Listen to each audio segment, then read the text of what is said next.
Hello everybody and welcome to a brand new Elder Scrolls Online build video with me, Sherman. Today we're going to be taking a look at this Argonian Templar healer, and I have to say I have played the Spell Power Cure, Seducer, Spell Power Cure, Sanctuary, Spell Power Cure, and a few others, and none of them come close to how well this one works.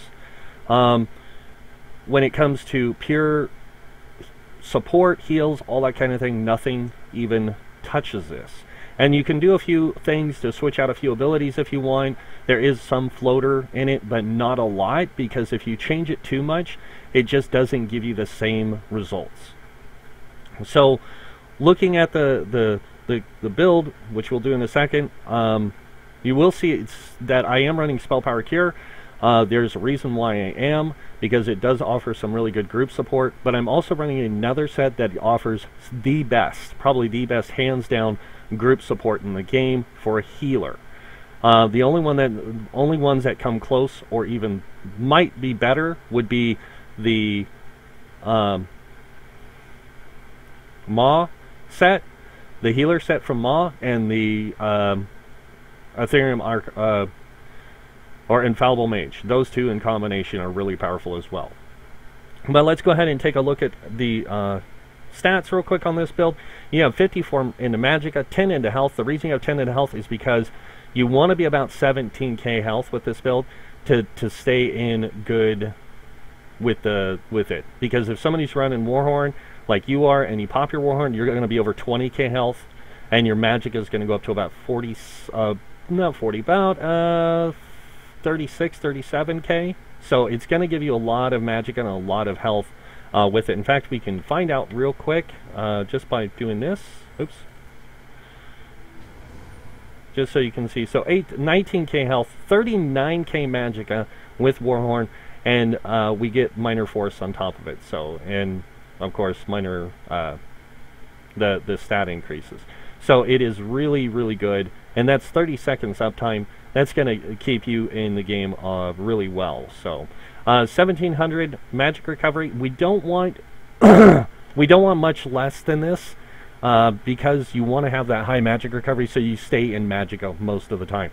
Now, on one staff you have an 1800 spell damage. On the other staff you have a 1600 spell damage.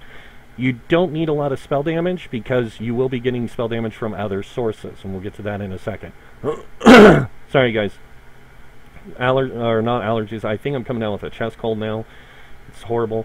49% crit. The reason you want this 49% crit is because the extra crit heals help a lot. So we are running the Antronach Stone, and on one bar we do have minor fortitude, minor intellect, and minor endurance because we are running repentance. But you can change that out for somebody. Well, not repentance. You're using radiant aura. And you can switch it out for something else if you want to. We are using Tri-Stat Food on the test server. It would be better to use the Witch Mother's Brew with this build, because then it would put you up at about 2k recovery on it. So it's pretty good. And with that, it's like I said, it's just much better. As you can see, when we switch bars, we do get a little bit more recovery than we do with the other ones. So this one is where you're going to be doing most of your healing. That's why the recovery is a lot higher. And this one does not. And that's because of the Radiant Aura. So moving on to the gear. The gear is, like I said, it's not your normal gear. We are running 5 pieces of Combat Physician. Now, I would suggest running this on the chest, boots, legs, gloves, shoulder, that kind of thing. Like, run 5 pieces up top. That way you get the higher crit chance from it, and you get the higher Magicka from it, and then on top of that, you know, of course, you get the 5-piece. Now look at what the 5-piece does. When you critically heal a friendly target, you grant them a damage shield that absorbs 9,411 damage for 6 seconds. You can reapply it again in another 6 seconds. So that means when it comes off, in 6 seconds later, you can apply it again. You can apply it again. And it can affect up to 6 targets. So it is a very powerful damage shield. Next up, we are running Spell Power Cure for the 2 max Magicka, the extra spell damage, and then of course when you heal a friendly target that is at 100% health, you have a 50% chance, which is pretty much a 100% chance, to apply weapon or spell damage by 249 for 10 seconds.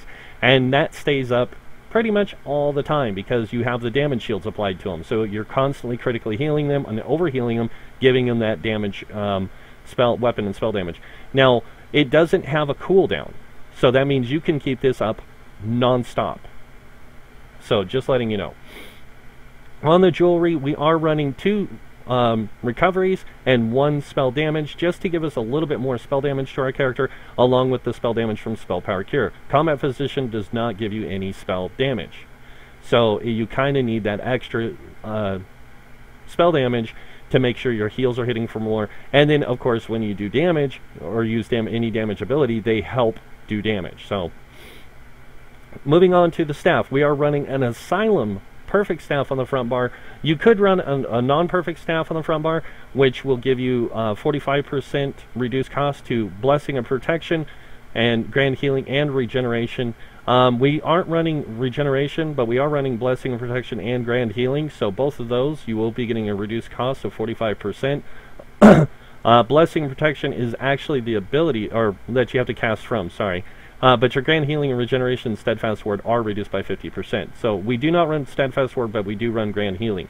The reason we don't run Steadfast Ward is we have so many damage shields anyways, we don't really need it. And we are running a Magic Damage with Magic Restore on it.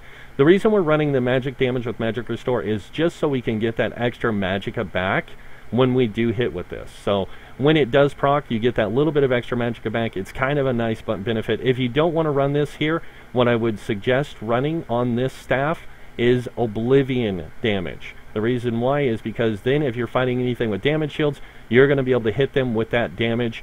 Plus, you're going to help strip the damage shields possibly. So we'll get to that in a second. On to the back bar, we are running a Master Restoration staff, and this one's set bonus is the initial Grand Healing ability you use restores 258 stamina to each friendly target. Now, if you don't know this, Grand Healing also morphs into Healing Springs, which when you use it, gives you Magicka back for each person healed with it. So on the initial hit. So whenever you use it, you can sit there and just spam that pretty much, because you're going to be covering the cost of your Grand Healing, and you're going to be giving your allies 258 stamina each time you hit them with it. So it's a really good combination here. Alright, and this one you want to have Weakening Enchantment on it. You want to reduce their weapon and spell damage by 348. It's kind of like putting Minor Maim on them, but it is only up for so much. You also want this staff Nirnhone for a reason. This is where this staff, why you're not running Powered on this one, and you're running Powered on this one. You're running Nirnhone on this one. It kind of does the same thing, but it gives you that extra spell damage for when you want to do damage. You can get some extra damage out of your character. So moving on to this, just so you can see, 1833 weapon damage and 1633 again. So let's move on to skills. Over here on the main bar, we have Combat Prayer. That is our bread and butter ability. Like I said, this is your one skill that you're going to use to get that 45% reduced cost on the Grand Healing, or that 50% reduced cost. And that 50% reduced cost pretty much is going to make it almost cost nothing. So what you'll do is you'll cast this, you'll switch bars and cast your Grand Healing, and it just, like I said, it costs you almost nothing, as you saw there. So you can do this pretty much all day long. And it does save you a lot of Magicka, too. And plus, I just got hit by Spell Power Cure, which, if we look, now my spell damage is 2,082, and then 1,882 here. So it does help with having that Spell Power Cure on your character. Moving on to the skills. We have Ritual of Retribution. This is an AoE heal, and when you put this down, you will be getting 8% minor mending because of your passive in the Templar ability. You want to have this up as much as you can, this one and another ability, up as much as you can to give you that minor mending all the time. Because the more you have that minor mending, the more effective your heals are, the more you can basically keep your people alive with less use of casting. So, because you're going to be applying those damage shields. Moving on, Breath of Life. This is going to be your bread and butter heal. This is like your uber heal. If your tank starts taking too much damage, this is what you're going to use on them to give them a huge amount of health. It also heals one other friendly target for 5,132. It's a good heal. Next up, you can, now this is optional. This is one of those floater spots. Radiant Aura. I like using Radiant Aura. The only problem with it is it draws every mob to you and makes you a magnet for death. So it's one you got to be very careful with. It also has a 28-meter radius, so it can hit mobs in other rooms and things like that, and it will draw them to you. So it's a really kind of an iffy thing. If you don't want to use this ability, my suggestion would be using the Restoration Staff Siphon Spirit. Now, it does have a 2-second cast time, so it kind of sucks, but if you can get it off before the fight starts, throughout the fight, at some other time, you can reapply it. It does last for 20 seconds. It applies Minor Lifesteal and Minor Magicka Steal. So it's a really, like I said, it's a really powerful one. And the Minor Magicka Steal gives you 300 Magicka back every 1 second when damaging the enemy. It also does that for anyone in your group, plus the Lifesteal. So both of these are really good options. This just applies Minor Magicka Steal to all enemies, and like I said, it draws their attention to you. So you have that option. Now, like I said, if you do switch out for this, it does have a 2-second cast time.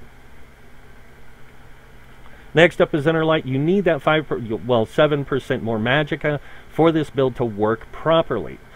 Otherwise, you only have like a 30-something, I think it's like 33k Magicka, and it doesn't help as much. So this is kind of essential to the build, and you want it on both parts. Next up, we have Barrier, Reviving Barrier to be exact. Now this has a 12-meter radius. That means anyone within 12 meters of you will get this damage shield. It is a cheaper ultimate for the Templar to use than anyone else besides the Sork, and so it is a really powerful ability. Heavy shield, and it heals for a ton. So it can heal, like, it can tick heal for like 12 or 1.5k per tick sometimes, and if it crits, it can go up to as high as 1.6 or 1.7. You know, so it's a good heal. And then it's got a great damage shield. And this damage shield has to be totally whittled down before it is removed. It is not one that gets hit and it's removed. Just like Combat Prayer has to be whittled down. So when you have this up, your Combat Prayer is basically being applied too. So your people stay in damage shields a lot longer with Barrier. So that's why this and Combat Physician are such a good combination. Moving on to the next one, we have on our back bar, we are running Luminous Shards. This is how you're going to be able to give resources out to your allies. And if you are going to use orbs, you're going to replace it with this. This is your other floater. And the reason I say that is because Luminous Shards is 10 times cheaper, or twice as cheap as the other one. I can't even think what it's called. Orbs ability, and this one also gives stamina back or magicka back depending on the situation. So they activate it, they're going to get their main resource back, and then they're going to get their some of their secondary resource back. So for a tank, this is ideal. This is 10 times better than orbs. For a DPS, it can be good for them, especially if they're using like a Stamsork or something. They're going to be using magicka to keep their buffs up, and that is going to affect them. So this is going to be a good way to keep them in resources too. Pretty much any class. Moving on to the next ability is Purifying Light. Now there is a reason why we use Purifying Light. Not just because it stacks damage, but because when the effect ends, it heals the people around it for 6 seconds, and it gives them a heal every 2 seconds. So it's another heal, and it helps the group do damage. Now this ability is essential to this build because it helps you also build ultimate when you cast a Dawn's Wraith ability. It gives you 3 ultimate, which makes it easier to get Warhorn and makes it easier to get Barrier. So, and your Warhorn costs you 240 to where your Barrier costs like 100 and something. So it's really good. Healing Springs is your next ability on the bar, and like I said, with the other ability, when you cast that and then cast this is going to cost you 50% less. And then on top of that, whatever people you heal with it is going to give you magicka back, and you're going to give them stamina. Now you can literally just spam this ability too and give them stamina while returning your magicka. And then do something to give yourself magicka back. And with the recovery rate you have and all that stuff, it pretty much almost costs you nothing in a trial situation. And you can sit there and just literally just feed them stamina through this instead of Spear Shards. So really good, effective ability. Next up, Channeled Focus. Now this is another floater ability because you can float this with the Healing Ward over in the resto tree, but you really don't need it because you already have such a good damage. You have such good damage shields already. Now, the reason I say this build is so good, and I'll get to the rest of the abilities here in a second. The reason why I say this build exceeds most other builds when it comes to healing is because with the new dungeons and the new trials, there's a lot of AoE damage. And there's a lot of damage over time. So applying greater damage shields and keeping them up more effectively is way better. In fact, I would say it's 100 times better than anything else, because if you are having to heal more than you are applying those damage shields, you're kind of wasting a lot of resources. And then if you have the damage shields on them, what does that allow you to do? It allows you to focus on doing some damage as well. So that means you can keep this purifying light up more often. You can keep the spear shards going out more often. You can keep a lot more things going on more often. Now, you could use a destruction staff on the back bar if you wanted to. The reason I don't is because of the one purpose. These two staffs in combination work so amazingly well together. So that's why I chose this as this setup. Next up is Inner Light, and then of course Warhorn. And Warhorn is like essential to every healer right now because of the fact it gives your group max magicka, max stamina, and minor toughness. On top of that, it grants major force, increasing their critical damage done by 15%. This, in combination with Combat Prayer, if you can get them off at the same time, you will actually give them a 24% increased damage for 9 or 8 seconds. So that is really, really good. And if you can do this and keep Warhorn and that up, you can effectively just keep them applied with Minor Berserk and the Major Force. I want to say unlimitlessly, but it's pretty much about that good. And if you don't have Warhorn, just to show you guys, if you don't have Warhorn, I know it's going to sound crazy, but this is kind of like a minor Warhorn. Any friendly target you heal gains major force and major protection for 5 seconds, increasing their critical damage done by 15% and reducing their damage taken by 30%. So if you don't have Warhorn, but you have Barrier, you can use this combination. And this only costs you 96 ultimate. So it's a lot cheaper than the other one. And this one heals for 8,758 health every second for 5 seconds on top of that. So it's a super powerful heal. It's got the major force, major protection. It doesn't last as long, I will admit, as Warhorn, but it is one that is easier to activate, and you can keep it up more effectively. So you get that option there as well. And usually, most of the time, it's going to go to whoever has the lowest health. So if one of your DPS is low in health, you can cast this. They're going to get major force. They're going to get that damage reduction, so they're going to get the heal, and it's going to be effective one. And if it crits when it lands, they're going to get a damage shield as well. And then there's a chance that they'll have that 50% chance of getting the major, or the weapon damage as well. So it's almost better than Warhorn, almost to a slight degree. And the reason I say that is it doesn't give the health and everything, but it does give that. So it does give them that stuff. It doesn't give them the extra stats, but it does give them that stuff. So that is something that you can think about using instead, especially if you already have somebody in your group running Warhorn, like you have a lot of people in your group running Warhorn. You can possibly say, hey, how about I run Panacea instead, or I run the Champion's Light instead, so we can keep this up more. I can keep these damage shields up more effectively, and I can do this more effectively. But yeah, either way, it's a very, very powerful build. In fact, we'll just take a look at it real quick in action. Hey guys, why don't you guys start beating on me? So we're going to just stand here and let these guys beat on us. And I'll show you guys real quick so you can see. So the way Combat Prayer or Combat Physician works is Combat Physician, they have to have taken damage. And when they do, and you hit them with a heal, well, that wasn't a good idea. But you hit them with a heal. If it crits, it will apply that damage shield. There it goes, damage shield. And you can see that's a big damage shield. 9k damage shield. And they can sit there and beat on you, and you're not going to lose it until it goes away. And then once it goes away, you can just recast your heal, or do this one, and this one also. Any heal that critically heals will keep that damage shield up. So as long as this one's up,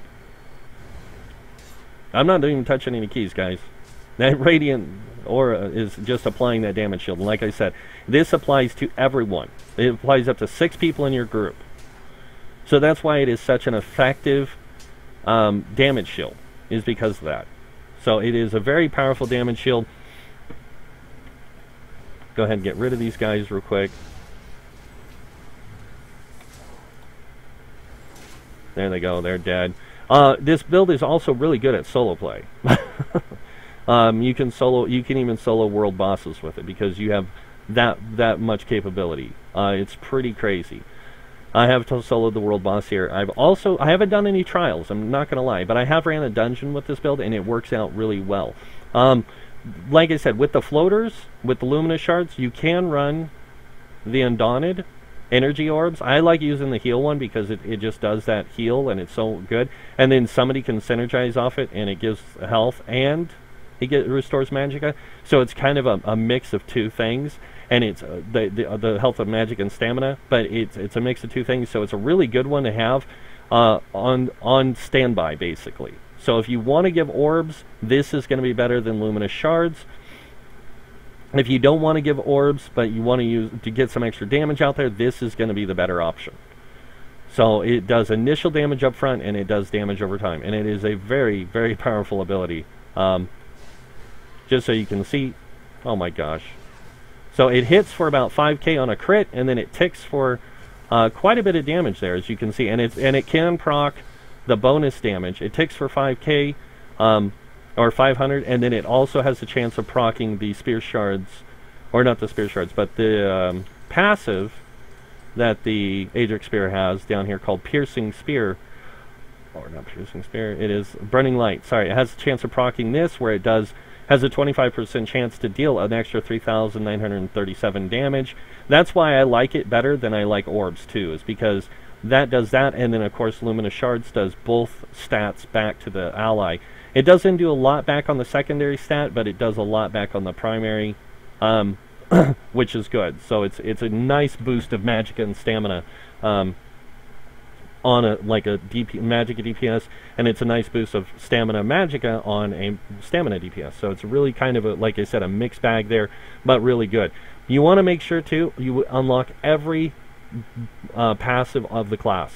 Otherwise, it just doesn't work out too well.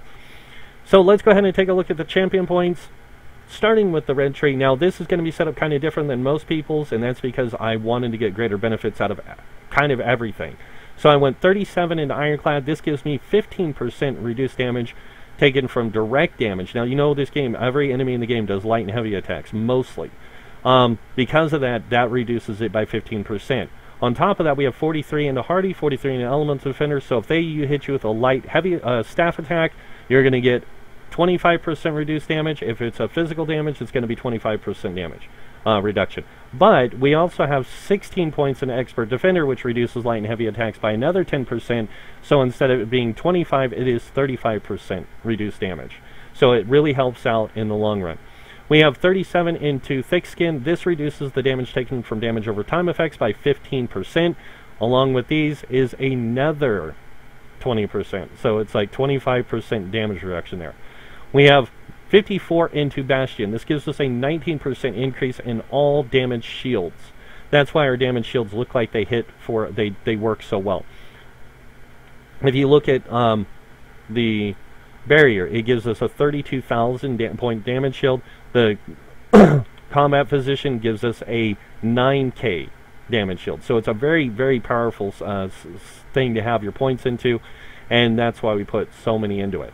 Moving on to the green tree, we have 23 into Warlord. This gives us a 10% reduced cost and break free. That saves us some stamina for other things like dodge rolling possibly, or something else. And 16 into Sprinter, this reduces our cost of sprinting by 10%. I know you're going, well, why would you do that? Because of this. 75 into Arcanist, 75 into Nexi. This gives us 14% extra magic recovery. Now, we are wearing 7 pieces of light. And because we're wearing 7 pieces of light, you guys, I want you to see this. You are getting 28% recovery. You add 14 to it, and that is 34% recovery on our magicka. That is why we're doing this. Okay, or 32%. Sorry, magic or recovery. It is great, or 44%. Sorry, God, I gotta get my math right. 44%. That's a lot of magic recovery. And then on top of that, we also get 14% reduced cost in our spell casting abilities. And since we are wearing 7 pieces of light armor, we get a greater magicka resistance, or spell resistance. Most of the abilities we're going to be hit by are going to be spell, very few physical, and that's why we have the light and heavy attack damage increased to 35% is because of that. Unless we see an enemy getting ready to hit us with a heavy or special ability, then we block. So it's a very, very good setup, okay? 5 or more pieces, you get extra spell penetration, which is good. You get almost 5k spell penetration with this setup too. So it gives you that extra penetration, that extra damage capabilities. It's really good either way. So this is why we have 7 pieces of light, and because of the champion points. On top of that, we have 75 points in tenacity, giving us 14% more magicka back from our heavy attacks. We are using a resto staff. That gives us 30% magicka back. And then on top of that, we have the base passive, which is 30%. So we have a 74% return on magicka from a heavy attack. This is what you need that. Because anytime you start running low on magicka, this is going to be the best way to get it back. Moving on to this, we have 18 in the Befoul. I know what you're thinking. Why 18 in the Befoul? Because if there is a boss that we are fighting that has a lot of healing incoming, this is going to give us a way to reduce that by using things like Dark Flare. And with the Dark Flare, we are going to swap it out for Purifying Light, and we will use Dark Flare instead. This does 12k damage, and it afflicts the enemy with Major Defile, reducing their healing received by 35% for 6 seconds.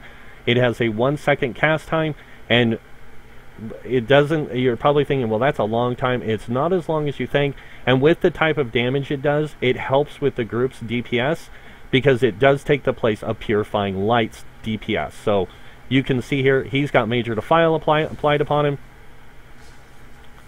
and he's dead. I mean, it does a lot of damage, and it really helps with the group's DPS, like I said, and everything else. And if it crits, you can hit it upwards to like 16, 17k. So with combat positions, you do get a lot of crits, so that's kind of the benefit. Moving back to the champion points, we do have in here also 23 points in the tumbling, reducing our dodge roll cost by 10%. See, this is the one reason why we have these other points into these things and we have them spread out, is to give us the greater benefit. The 10% reduced dodge roll, the 10% sprinting, and the 10% break free save us stamina, so if we have to block an attack, we can dodge roll out, we can block that attack, dodge roll out, we still have stamina to block another attack.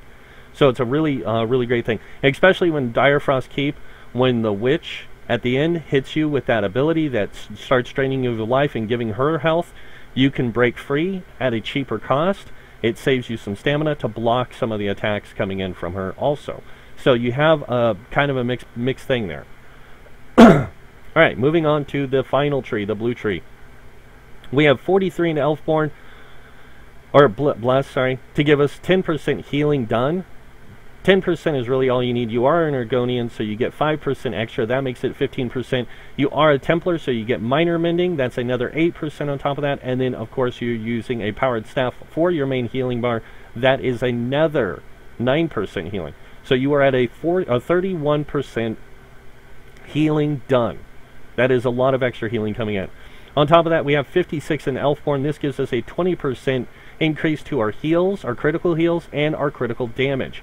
So we want that greater heals and damage. I know you're thinking, but I'm a healer. Healers can do DPS as well. It's not like they just stand there and heal. Okay.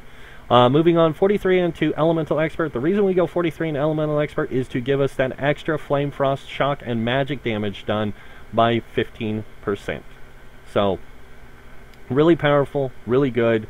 Or sorry, 10%. That extra damage is just really good. Okay, I'm just going to say that, especially on a healer who can help with the group's DPS. Moving on, we have 16 into Staff Expert, 56 into Master at Arms. This increases your light and heavy attacks. Most of your ability or damage is going to come from your light and heavy attacks on the Resto Staff, and that's going to give you 10%, 30%, and 40% more damage on that light and heavy attack. So that's kind of why we have that set that way. And then we put our remaining points into here, increasing the damage done to enemies with damage shields by 7.4%. There is several bosses in the game that do have a damage shield that they apply to themselves. This helps it get removed a lot quicker, and especially if you're doing heavy attack, you get that ticking of that 7.4 extra damage on top of that to remove that damage shield, so it goes away a lot quicker. And that is pretty much it for this build. Also, just to let you guys know, when the enemy gets below 25%, you do get Butcher, and if you block an attack, you do have a chance of popping Reposit, which does 4,152 physical damage to your enemy. So you have a lot of different ways of helping your group also do some damage with this setup. So really, really effective.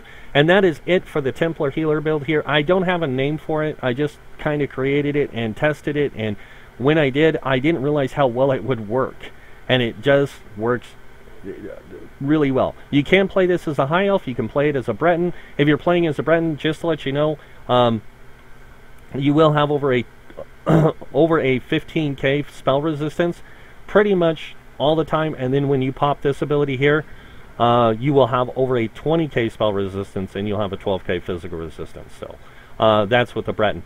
The High Elf does get more magic recovery, and it gets a little bit more extra damage on Lightning, Frost, you know, that kind of thing, but you're not going to be using that, so it doesn't matter. And then, of course, you're not going to get the healing received or healing done like the Argonian is. So you might have to run a powered staff on the back bar as well. So, but because the way this build's set up, it works. It is just by far the best healing build I have played in the game. And I played a lot of healing builds, but none come this close to being like the top end best thing. Besides running Spell Power Cure, the only other ability I would suggest, or set I would suggest replacing Spell Power Cure with, is the Moss Set. And that's because anytime you activate a synergy, or somebody activates one of your synergy, they heal themselves, and they grant themselves major force. And that is a little bit better to me than giving them 258 extra weapon damage, because you can give them that major force a lot more effectively than using Warhorn, and they're going to pretty much have it all the time with it.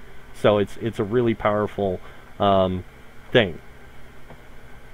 But that's pretty much it for the build. It's 100% like perfect. You can't get it any better than it is. I've tried. I could have, you know, went 100 points into the Bless, but that wouldn't have done any good. To be honest, it does, but it doesn't do as much as you think. 5% extra healing isn't going to be as good as getting more critical heals and everything else. So that's why I left it the way it is and went the route I did. So very effective build, very powerful build. And if you don't believe me, test it for yourself. You can get on PTS right now, you can test it for yourself, make the build, take it into the trial, try it out for yourself, and find out if I'm wrong. But I can promise you, 100%, this is a damn good build. So, that's it for the build, guys. I hope you guys liked it. If you guys did, hit that like button. If you guys want to see more videos by me, hit the subscribe button. Other than that, I want to thank you all for watching.